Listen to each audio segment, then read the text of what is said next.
Today we're here with Mint Tiny Homes in one of 3 homes that were custom built for the Kitasoo First Nations community of Klemtu, BC. But this is not your average tiny home. There's a few things that set this home apart that I want to go over before we get into the walkthrough of this home. This home was upgraded to an Arctic Series heat pump that will operate efficiently well below freezing temperatures. There was also a backup propane furnace installed in this unit that can operate without an external power supply, ensuring the home stays warm. This home includes dual pane windows and spray foam insulation in the walls, ceiling, and floor to ensure maximum heating and cooling efficiencies, and the exterior was upgraded to a metal siding to minimize maintenance. On the home's chassis is a complete metal skin underside to protect the subfloor system, and an ice shield continuous waterproof membrane was installed below the metal roofing to ensure no moisture penetrates the roof system. Now when you enter the home through the door to my left, you get a straight view right down the middle of the tiny home here. Now this tiny home is 34 feet long, 8.5 feet wide, and 13.5 feet tall. And very quickly you'll realize this is one of the most popular floor plans because of the 2 lofts and the main floor bedroom.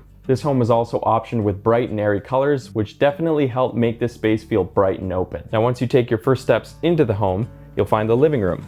And in here, you get this nice comfy couch. They've got a nice big window behind me here. Above me here, you'll see a floating shelf, which you can use to customize your space to your liking. And to my left here, you actually do get a little bit of storage space underneath the steps. Up on the wall above the master bedroom door, you'll see the Arctic Series mini split heating and cooling system that I previously spoke about. And in front of me, further to the right, you'll find seating for 2. Now this may not seem like a ton of space, but it's really all you need. And in a home that's 8.5 feet wide, you can't really bring out counter space too far, otherwise you're gonna be sacrificing either your walking space or your living room. Once you're past the living and dining room, you enter the kitchen. And I have to say, this is probably the most impressive space in this home, and there's a few reasons why. Number 1 is the storage space in the kitchen. So you can see here, you have cabinets that start from this end of the counter all the way to this end over here.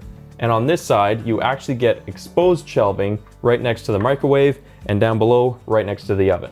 In addition to that cabinet space above me here, you do get lower cabinets as well and drawers that slide out. And then on the opposite side of this counter, next to the fridge over here, you do get a pantry space that actually goes all the way back to the wall. So you do have lots and lots of space in here to store your food. A couple more things that really set this kitchen apart are the appliances. In front of me here is a massive residential fridge. Beneath it, it has a little drawer that pops out where you can store things. And what that does is it actually pops the fridge up a little bit. And I like that. The reason for that is when you open up the fridge portion, everything is at almost eye level height here. So it's really easy to put things in and take them back out. And because it's a bottom freezer, sometimes these freezers are a little bit uncomfortable to be putting things in and out of. But because it's popped up, you no longer have to bend all the way over to grab things out of the freezer. It's up at a better height and it's way more comfortable to use that way. The other 2 kitchen appliances are the oven and the microwave. So the oven, once again, is a residential size. It's fully electric, so you have a 4-burner cooktop, and the oven is just about the same size that you would find in any regular home. The microwave that's above the stovetop, once again, is a residential size. And across from the oven, you probably noticed the stacking laundry.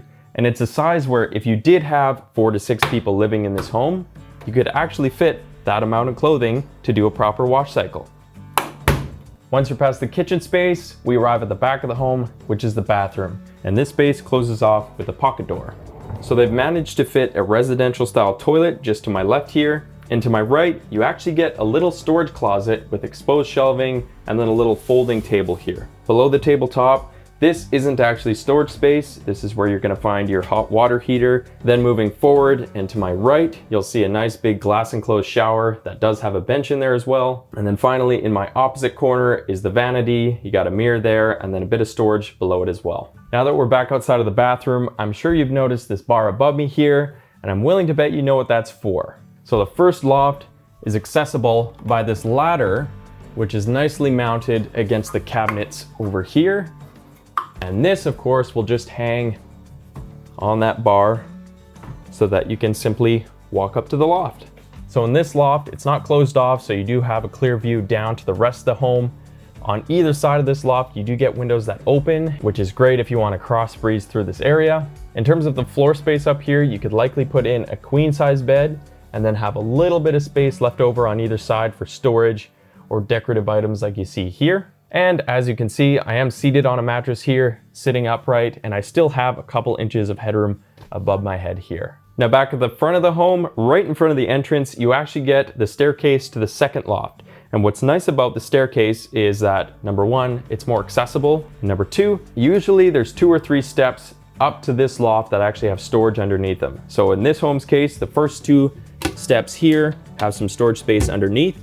And as I walk all the way up here, the 3rd step from the top also has storage space underneath. So good use of space. Let's check out this loft. All right, so in the second loft space, you do get a little bit more privacy here, and that's thanks to the storage cabinet that's across from the bed in front of me. Once again, on either side of the bed here, you do get a window. Both will open, same as that first loft. In here, you definitely have a little bit more floor space. As you can see, this is a bigger bed. You can easily fit a queen size bed in here. You do get some space on either side. And one thing I didn't mention in that first loft is if you decided you wanted shelving maybe above the bed or on the wall beside, you can actually mount things to the wall itself. It's a structural part of the home. So if you see the need for extra shelving so you can store items, you can actually do that. Overall, this is definitely my favorite of the 2 lofts. You get a little bit more privacy and it's way easier to access this one.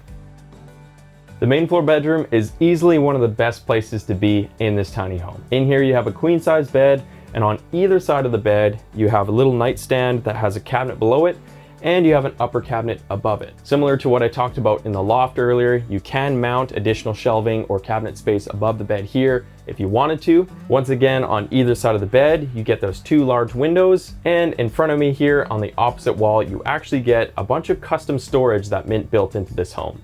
If you or anybody you know is looking to build or buy one of these homes, I've left all the information down below in the description. If you liked this video, please give it a thumbs up and let us know in the comments what your favorite part of this home was. If you haven't already, we hope you consider subscribing to the channel. Thanks so much for watching, and we'll see you guys in the next video.